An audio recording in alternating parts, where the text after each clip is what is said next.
Hi students, welcome to the video on management accounting at your fingertips.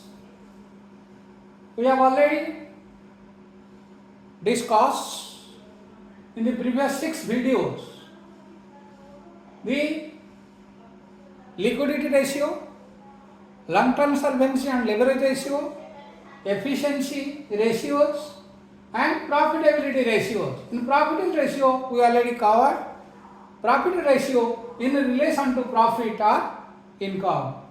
Then in this video we will focus on profitability ratio in relation to investment.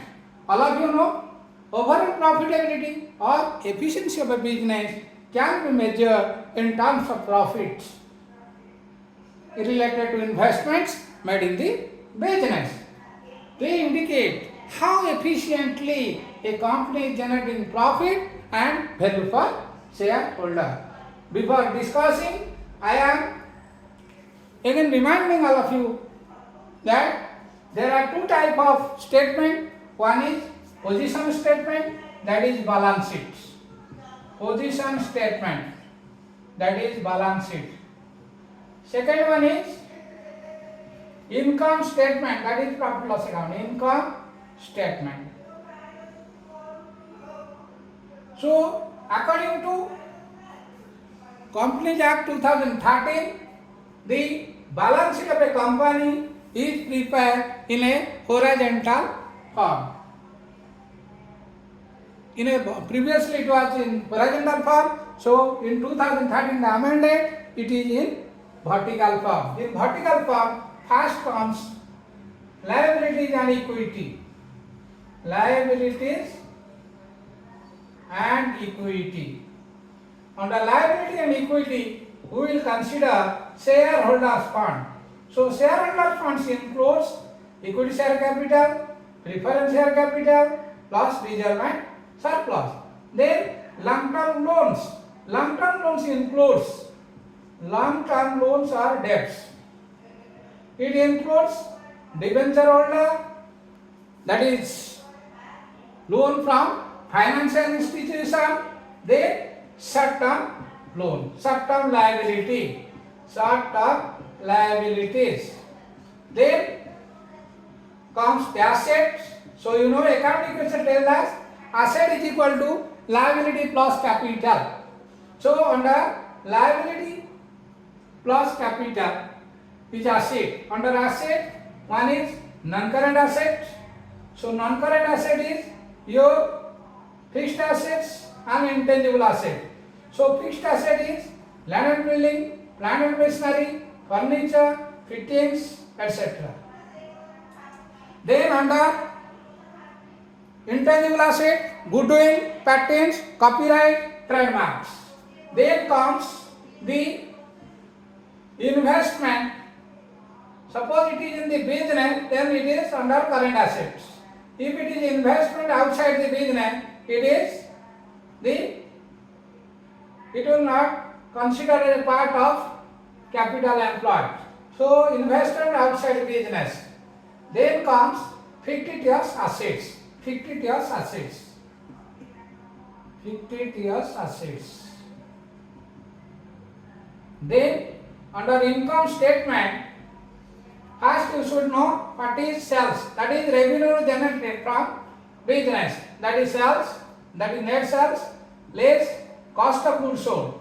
Cost of goods sold is your opening stock, at purchase, at all direct expenses less closing stock. If from the sales we deduct cost of goods sold, we got the gross profit. From the gross profit, we will deduct operating expenses including depreciation.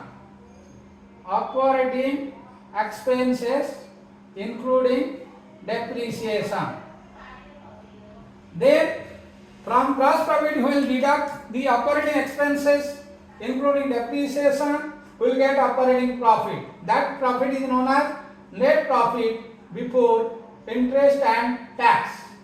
Then from operating profit we deduct the interest, we get net profit before tax. Then tax is taken as 50%. So that is provision for tax or tax liability. Then difference we got, that is net profit after interest and tax. Then from net profit before interest and tax, we will give dividend to the preference shareholder, that is preference dividend. Then we get it distributable profit, which is meant for equity shareholder. So under return on investments, we will discuss the various ratios, mainly the 7 ratios we will discuss now. First is return on shareholders investment or net worth.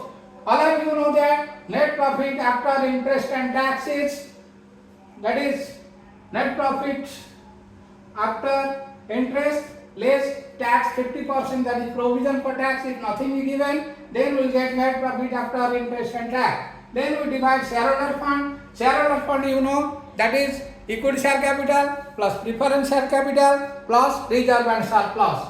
Then you got into 100, you will get how much percentage the shareholder get return on their investment. Higher is the percentage of investment, higher is the strengthening or efficiency or profitability of any company. As a result, the outsider will show their interest to invest their capital in the company. Then return on equity share capital. You all of you know what is the difference between equity share capital and preference share capital, because as the name suggests, preferential shareholder get first preference regarding payment of their dividend. After making payment to the preference shareholder their due dividend, will get net profit after tax minus preference dividend, which is available for equity share capital. In case of equity share capital, we have to consider only the paid up capital. Then this is return on equity share capital. Then return on capital employed. So capital employed can be discussed under two approaches. One is balance sheet approach, another is liability approach. Under balance sheet approach, we have to consider non-current asset plus current asset. If investment outside the business is given, we will not consider it. If fictitious asset is given, we will also not consider it. Then from liability side, we will consider the shareholder fund from long-term liability or long-term debt. Then from that, we will deduct investment outside business and fictitious asset. If it is return on gross capital employed, if it is return on net capital employed, we will deduct the current liability from non-current asset and current asset less non-current, that is current liability. That means current asset minus current liability is working capital. Working capital plus non-current asset, that will give us the net capital employed. From liability side we already discussed, then asset side we discussed, then we will calculate return on capital employed, net profit before interest and tax. So net profit before interest and tax, that means that is gross profit minus operating expenses, that will give us net profit before interest and tax. Then divided by capital employed into 100, it will give the return on capital employed. More is the percentage of return, higher is the rate of return on capital employed, the more is the profitability and efficiency of the company. As a result, the prospective customers, investors are more much attracted towards that company. Then return on assets, it is net profit after tax divided by average total asset. In case of average total asset, suppose opening as total asset is given, closing total asset is given, you have to calculate the average opening asset plus closing asset divided by 2. If 1 year balance sheet is given, you have to calculate total asset. If total asset include fictitious asset, you have to deduct the fictitious asset from total asset. So return on asset you got, that is into 100, it will give you return on asset. Then capital turnover ratio. Under capital turnover ratio, two components are cost of goods sold divided by capital employed. If cost of goods sold is not given, Then we can consider the sales divided by capital employed. It will give us the ratio. Then earning per share. Already we know what is distributable profit, that is net profit after tax minus preferred dividend. Then we divide it number of equity share. Then we calculate what is the earning of equity shareholder per share. Then we have to calculate price earning ratio. In order to calculate the price earning ratio, we have to know the market price of that share divided by earning per that share. Then we got price earning ratio. So in this we will solve one problem to clarify all your doubts regarding these ratios. Then we will now discuss one balance sheet plus income statement. From both balance sheet and income statement, we will calculate the various ratios.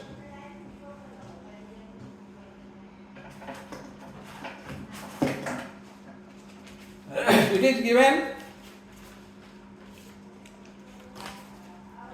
following is the summarized balance sheet of Gupta Limited as on 31st March 2024. On the liability side, equity share capital is given 10 lakh, 10% preference share capital 4 lakh, reserve surplus 7 lakh, 15% debenture 5 lakh, sundry creditor 2 lakh 40,000, bank overdraft 1 lakh 60,000. Total liability comes to 30 lakh. Then on the asset side, fixed asset 20 lakh, investment 2 lakh, closing stock 2 lakh, sundry creditor 4 lakh 60,000, bills receivable 60,000, cash at bank 60,000, preliminary expenses 20,000. Total comes to 30 lakh. Then summarized profit loss account for the year ending 31st March 2024 are as follows. Sales is given, that is 80 lakhs. In sales it is given 25% cash sale. Then credit sale is out of 80 lakh, cash sale is 20 lakh and credit sale is 60 lakh. It is 80 lakh. From 80 lakh we will deduct the cost of goods sold, that is 56 lakh. So gross profit is 24 lakh. Then net profit before interest and tax is given 9 lakh. So difference amount is operating expenses. So it is balancing figure, less operating expenses.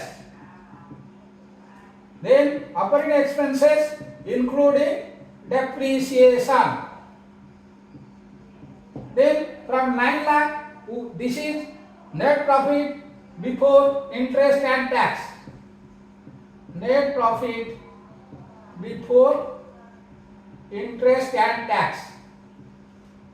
Then it is 9 lakh less interest to debenture holder. Interest to debenture holders. So interest to debenture holder, it is given 15% debenture of 5 lakh. So that is 75,000. 3 lakh 75,000. Then net profit before tax is 8 lakh 25,000. That is known as net profit before tax. Then it is from tax, provision for tax is always considered. If nothing is given, then it is 50%. So it is 4 lakh 12,500. So net profit after tax is 4 lakh 12,500. Then we will deduct the preferred dividend. It is 10% of 4 lakh, that is 40,000. So distributable profit, that is profit available for equity shareholder, is 3 lakh 72,500. It is given, we have to calculate return on capital employed. Here capital employed is from liability side you can consider equity share capital 10 lakh, preference share capital 4 lakh, reserve surplus 7 lakh, it is 21 lakh, that is shareholder fund. 21 lakh plus long term debt is 5 lakh, 21 lakh plus 5 lakh, 26 lakhs. From 26 lakh we will deduct preliminary expenses 20,000. So capital employed is 25 lakh 80,000. Then net profit before interest and tax is given. Net profit before interest and tax 9 lakh. So 9 lakh divided by 25 lakh 80,000. This we calculated, that is capital employed, we calculated from assets approach. Sorry, from liability approach. From asset approach, we will total asset 30 lakh less preliminary action 20,000 less current assets 5 lakh, current assets 5 lakh 80,000, so it is also 25 lakh 80,000. Then if it is gross, if it is net working capital, then current asset is non-current asset is 20 lakhs. If it is non-current asset 20 lakh plus working capital is current asset here is 4 lakh, then 4 lakh 8 lakh 60 plus 1 lakh 20, 8 lakh 60 1 lakh 20, that is 9 lakh 80 minus, that is current asset 9 lakh 80 minus current liability, it is 4 lakh, so 5 lakh 80, 20 lakh minus 5 lakh 80, 20 lakh minus 8 lakh, 9 lakh 80 minus 4 lakh, 5 lakh 80, so it is 24 lakh 80,000. Then return on asset, net profit after tax divided by average total asset. Here net profit after tax is net profit after tax, it is 4 lakh 12,500 divided by total asset. In case of total asset is 30 lakh, from that asset preliminary expense 20,000 you will deduct it, it is 29 lakh 80,000. So 29 lakh 80,000, 4 lakh 12,500, that is net profit after tax divided by 29 lakh 80,000, it will give you return on asset. Then capital turnover ratio, cost of goods sold is given 56 lakh, from cost of goods sold 56 lakh divided by capital employed 25 lakh 80,000, it will give you the capital turnover ratio. Then earning per share, net profit after tax minus preferred dividend, it is 3 lakh 72,500 divided by number of equity share. Number of equity share is here 10 lakh divided 10, 1 lakh, that is 1 lakh. So rate of dividend is 3.725, that is the earning per share. Then price earning ratio, suppose market price share is, suppose it is 13.725 divided by this 3.725, it will give you price earning ratio. Thank you for watching this video. In next video we will discuss some important problems. Then don't forget to like the video, subscribe the video and forward to your friends, so that everybody will be benefited, and I will also get interest to prepare more and more video for all of you.